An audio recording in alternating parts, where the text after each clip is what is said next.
दोस्तों नमस्कार। दोस्तों मैं बात करने जा रहा हूं साइबर क्राइम की।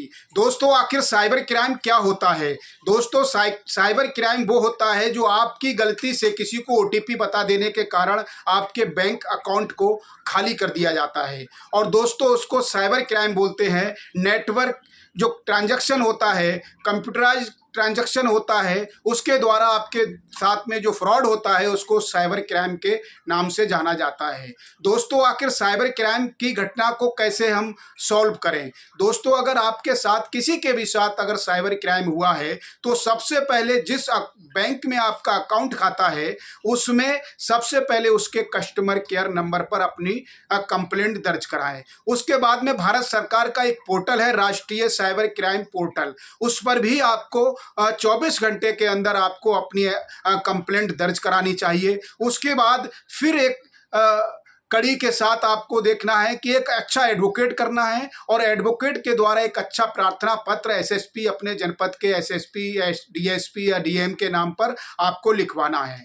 वो प्रार्थना पत्र आपको उन अधिकारियों को देना है। वो अधिकारी उस प्रार्थना पत्र पर मार्क करके जो साइबर क्राइम का जो ऑफिस होता है, गोपनीय ऑफिस, उसमें आपका भेज देंगे। उसके बाद में वो चला जाएगा। जाने के बाद दोस्तों उसकी विवेचना होगी, उसकी जांच होगी, किन किन खातों में आपका पैसा गया है, किन किन खातों में आपका ट्रांजैक्शन हुआ है।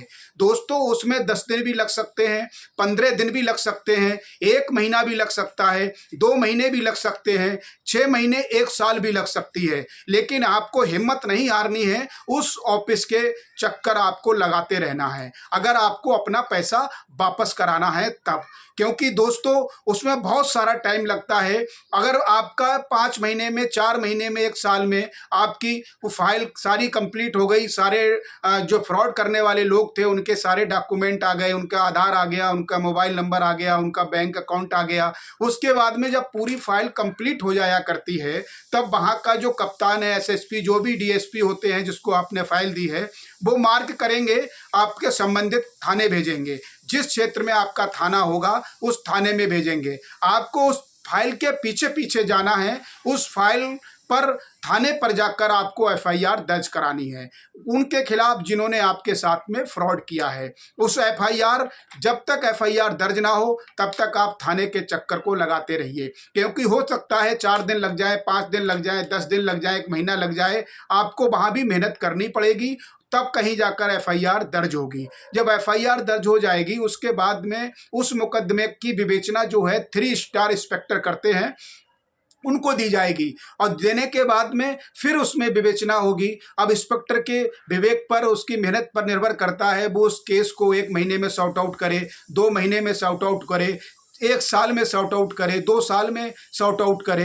वो इंस्पेक्टर के विवेक पर, उसकी मेहनत पर निर्भर करता है। और आप जब जाएंगे तो कहेंगे अभी जांच चल रही है, अभी ये नहीं आया है, वो नहीं आया, उसका वो कागज नहीं मिला, या फिर फ्रॉड करने वाले मिले नहीं हैं, अरे वो ठेला लगाते हैं, अरे वो कोका लगाते हैं, ये गलत तरीके से सिम खरीद लेते हैं, वो लोग फ्रॉड करते हैं उनके नाम से। दोस्तों बहुत सारी बातों से आपको गुमराह किया जाएगा, मिसगाइड किया जाएगा, लेकिन आपको इससे डरना नहीं है, उनकी बातों में नहीं आना है, अपना संघर्ष जारी रखना है। और बड़े से बड़े अधिकारी के पास आप 10 दिन में, 15 दिन में आप पेश होते रहिए, ताकि अपनी जो प्रगति है मुकदमे की वो बताते रहिए कि हमारे मुकदमे में अब तक क्या हुआ है और अब तक क्या हुआ है। अगर आप ऐसा नहीं करेंगे, बड़े अधिकारियों से नहीं मिलेंगे, थाने के भरोसे बैठे रहेंगे, तो थाने वालों को बहुत सारे काम होते हैं। और जो साइबर क्राइम को देखते हैं उनके पास भी बहुत सारी विवेचनाएं होती हैं, उनको इतना टाइम नहीं मिलता जितना कि आप समझते हो कि मेरा कल ही समस्या का समाधान हो जाए। दोस्तों आपको थाने के भी चक्कर लगातार लगाने हैं, अधिकारियों के भी चक्कर लगातार लगाने हैं। जब आपका महीने, 4 महीने, 6 महीने, 1 साल में आपकी चार्जशीट दाखिल होने का नंबर आए, उस तब तक आपको लगे रहना है। जब चार्जशीट दाखिल हो जाए उसके बाद में आपको कोर्ट में मेहनत करना है। कोर्ट में जो चार्जशीट जाती है उसको कंप्यूटर पर चढ़ने के लिए 1 महीना भी लग सकता है, 2 महीना भी लग सकते हैं, 4 महीने भी लग सकते हैं। आपको वहाँ भी संघर्ष जारी रखना है। जब कंप्यूटर पर वो फाइल चढ़ जाए उसके बाद में उन लोगों के खिलाफ वारंट करवानी है, उन लोगों की तारीखें कब पढ़नी है, इस सब पर नज़र रखनी है। जब वारंट उनके पास जाएंगे, जहाँ जहाँ भी के वो रहने वाले हैं, और उसके बाद में जब पुलिस उनके घर पर जाएगी तो वो लोग डरेंगे और सोचेंगे कि हमें अब क्या करना चाहिए। वो अपनी जमानत के लिए कोर्ट में चक्कर मारेंगे, जमानत कराएंगे। ऐसे जमानत कराने के बाद में फिर आपको वो कॉल भी करेंगे कि भाई कंप्रोमाइज़ कर लो, हमारे से गलती हो गई या आपने आपने पैसा भेज दिया।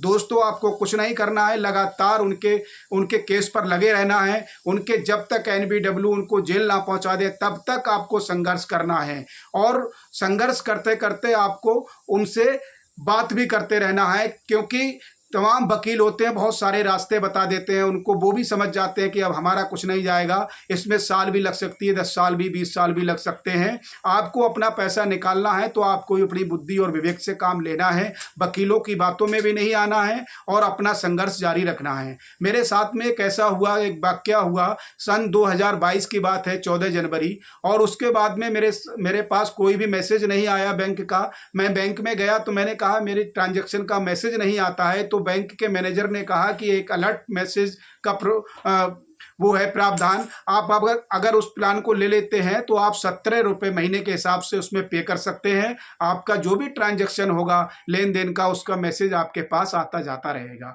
तो हमने कहा ठीक है, कर लेंगे। उसके बाद दोस्तों मेरा 10-11 साल का बच्चा था, उसने गलती से एक गेम को लोड कर लिया जिसका नाम था बिंजो गेम। बिंजो गेम 10 रुपये से स्टार्ट किया, उसके बाद में 10 रुपये चले गए, उसने 20 रुपये लगाए, 30 लगाए, 50-60 रुपये लगाने के बाद में मेरे बैंक अकाउंट के जो नंबर था उसको हैकरों ने हैक कर लिया और सारा का सारा 4 से 5 लाख रुपए उन्होंने निकाल लिया। जब मैं एटीएम में पैसा निकालने गया तो मेरे उसमें जीरो आया, तो दोस्तों मेरे होश उड़ गए। उसके बाद में मैंने 10 बजे रात के अपने एक मित्र को बुलाया, वो इंजीनियर थे। उन्होंने कहा कि पहले अपने कस्टमर केयर पर, अपने पंजाब नेशनल बैंक में मेरा अकाउंट था, उस कस्टमर केयर पर एक कंप्लेंट दर्ज कराई, पूरी बात बताई। उसके बाद में दोस्तों राष्ट्रीय साइबर क्राइम पोर्टल पर अपनी ये कंप्लेंट दर्ज कराई। जब दोनों कंप्लेंटें दर्ज हो गई, उसके बाद में सुबह को एक अच्छे वकील से हमने प्रार्थना पत्र लिखवाया। उसके बाद में अपने जनपद के कप्तान एसएसपी को दिया। एसएसपी साहब ने उसको मार्क करके अपने गोपनीय कार्यालय, जो साइबर क्राइम का एक अलग कार्यालय होता है, वहाँ पर भेज दिया। भेजने के बाद दोस्तों मैं 10 दिन 15 दिन चक्कर मारता रहा, मुझे नहीं मालूम क्या हुआ। दोस्तों किसी की भी डिटेल नहीं आई, वो यही कहते थे कि अभी डिटेल नहीं आई है किसी फ्रॉड या की, अभी किसी फ्रॉड करने वाले की डिटेल्स नहीं आई है, आ जाएगी तो हम आपको बता देंगे फ़ोन करके। 1 महीने बाद गए, 2 महीने गए, 3 महीने गए, मैं हार तक कर बैठ गया। उसके बाद में फिर मेरे दिमाग में आया मैं एक बार और देखूं। उन्होंने कहा कि उसकी विवेचना चल रही है, तो मैंने सोचा चलो अभी केस को बंद नहीं किया है, अभी उसकी जाँच चल रही है। फिर मैंने दबाव बनाया। एक प्लस पॉइंट मेरे साथ में ये था कि मेरे पास एक संगठन था और संगठन के माध्यम से मैं अपनी ताकत के साथ में अपनी बात को रख रहा था, और जो मेरे पास डॉक्यूमेंट्री एविडेंस थे वो मेरे बहुत ताकत का विषय बने। उसके बाद में मैंने उन पर ज़्यादा दबाव बनाया, तो कहीं जाकर एक जो मेरा पैसा जिस खाते में गया, उस फ्रॉड करने वाले दिल्ली का रहने वाला था, उसने मेरा लगभग आधा पैसा भेज दिया।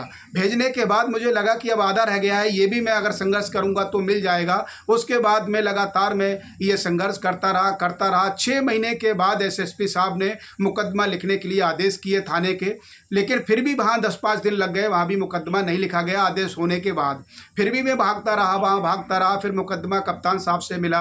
उसके बाद में कप्तान साहब ने आदेश किया, तब मुकदमा लिखा गया। मुकदमा लिखने के बाद में दोस्तों अब संघर्ष शुरू होता है। मुकदमा जब लिख जाता है तो साइबर क्राइम का जो जांच विवेचना होती है वो 3 स्टार इंस्पेक्टर करते हैं। जब एक 3 स्टार इंस्पेक्टर को मेरी इस मुकदमे की जांच दी गई तो उन्होंने कहा कि मैं 1 महीना मुझे लगेगा, और 1 महीने के चलते चलते यही महीना चल रहा था सावन का, और पुलिस भी बहुत बिजी होती थी। उनको 1 महीने नहीं 3 महीने, लगभग 6 महीने निकल गए। और उन्होंने क्या काम किया, जो इंस्पेक्टर विवेचना कर रहे थे, नाम तो मैं नहीं लेना चाहूँगा, उन्होंने सारे जो फ्रॉडिया थे, जो फ्रॉड करने हैकर्स थे, उन सारों लोगों से पैसा ले लिया। लेने के बाद में मुझे मिसगाइड करते रहे कि अभी वो नहीं मिल नहीं रहे हैं, अभी ऐसा हो रहा है, वैसा हो रहा है, तमाम बहुत सारी बातें।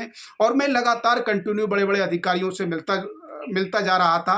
तब पता चला कि एक कप्तान साहब थे, उन्होंने मेरी चार्जशीट लगाई। 12 लोग थे उसमें 4 लोगों के खिलाफ चार्जशीट को लगा दिया गया। जब चार्जशीट लगाई तो मैंने चार्जशीट की फोटोकॉपी वहाँ सर्टिफाइड कॉपी को कोर्ट से ली। उसमें पता चला कि जो लोग मर गए हैं, जिनके अकाउंट खत्म हो गए हैं, उनके कागज उस इंस्पेक्टर ने लगा दिए और सारे लोगों से पैसा लेकर चला गया, मतलब उसका ट्रांसफ़र हो गया। तब मुझे पता चला कि पुलिस का कितना बड़ा इसमें खेल हुआ। उसके बाद में दोस्तों मैंने और अपनी तेजाई से मेहनत करने करना शुरू किया, बड़े बड़े अधिकारियों के यहाँ इंस्पेक्टरों को तलब कराना शुरू किया, एसएसपी आईजी के यहाँ, तब कहीं जाकर मेरे 12 लोगों के खिलाफ चार्जशीट लग पाई। और चार्जशीट लगने के बाद लगातार मैं संघर्ष किया। उसके बाद में मैंने कोर्ट में संघर्ष किया, कोर्ट से लगातार उनके खिलाफ वारंट सम्मन जारी करवाए, तब कहीं जाकर आज 5 लोग अपनी जमानत को करा पाए हैं और 5 लोग अभी भी बकाया हैं। संघर्ष जारी है। 2022 से लेकर 24 भी निकलने वाली है। 2 सालें लगातार हो गई भागते हुए, संघर्ष करते हुए, जबकि संगठन हमारे पास है, एजुकेटेड हम लोग हैं, हम लोग कानून को जानते हैं, तब कहीं जाकर 2 सालें लगी। और आम आदमी की तो हैसियत और हिम्मत भी नहीं है कि वो इतनी बार लड़ सके अधिकारियों से, इतनी बार थाने के चक्कर काट सके, इतनी बार कोर्ट में चक्कर काट सके। दोस्तों, मेरा पैसा गया तो मेरा पैसा तो कुछ वापस आ गया था, लेकिन मैंने ये तय किया है कि जब तक इन मुकदमों में पूरी पैरवी नहीं हो जाएगी, जब तक इनको जेल नहीं भिजवा दिया जाएगा फ्रॉड करने वालों को, तब तक मैं चैन से बैठने वाला नहीं हूं। दोस्तों, इसलिए साइबर क्राइम जब भी हो तो आप किसी न किसी संगठन से जुड़े रहिए। संगठन आपको एक ऐसा संगठन प्लेटफॉर्म होता है जो आपके हक के लिए लड़ना सिखाता है, जो आपके कानून के बारे में बताता है, जो आपके अधिकार हैं उसके बारे में जागरूक करता है, जो आप कैसे लड़ाई को लड़ा जाए, कैसा कितना करप्शन इस देश के अंदर है। कानून की आप देख लो, एक एक फाइल को लेना न देना 50-50 सालों से चल रही है। लोग मर गए, लोग मरने की कगार पर हैं, बूढ़े हो गए, लेकिन मुकदमे ख़त्म नहीं होते हैं। दोस्तों, इसलिए आप चाहे कितने भी पढ़े लिखे हों, चाहे कितने भी जागरूक हों, चाहे कितने भी पैसे वाले हों, चाहे कितने भी आपके सोर्स हों, लेकिन कोई ना कोई सामाजिक संगठन में आप जुड़ के जरूर रहिए। लेकिन आप लोग सोचते हो हमें संगठन की क्या जरूरत, हमारे पास टाइम ही नहीं है। आप 2-2 घंटे के लिए मोबाइल खोलकर बैठते हो, 2-2 घंटे आप फालतू के व्हाट्सएप यूनिवर्सिटी में आप चैटिंग करते हो, देखते हो। अगर आप सच्चाई से, अगर आप सत्यता से आप 1 घंटा अपने मोबाइल को आप दे दीजिए, 1 घंटा अपने ज़मीन पर, ग्राउंड पर काम करने के लिए दे दीजिए, मैं दावे से कह सकता हूं कि आपके समाज में बदलाव भी आएगा, आपके समाज के नौजवान जागरूक भी होंगे, माताओं और बहनों की तरफ कोई आंख उठाकर भी नहीं देखेगा, ऐसा मैं विश्वास है। दोस्तों, इसलिए मैं आपको इतनी छोटी सी बात बताकर अपनी वाणी को विराम देता हूं। जय हिंद, जय भारत।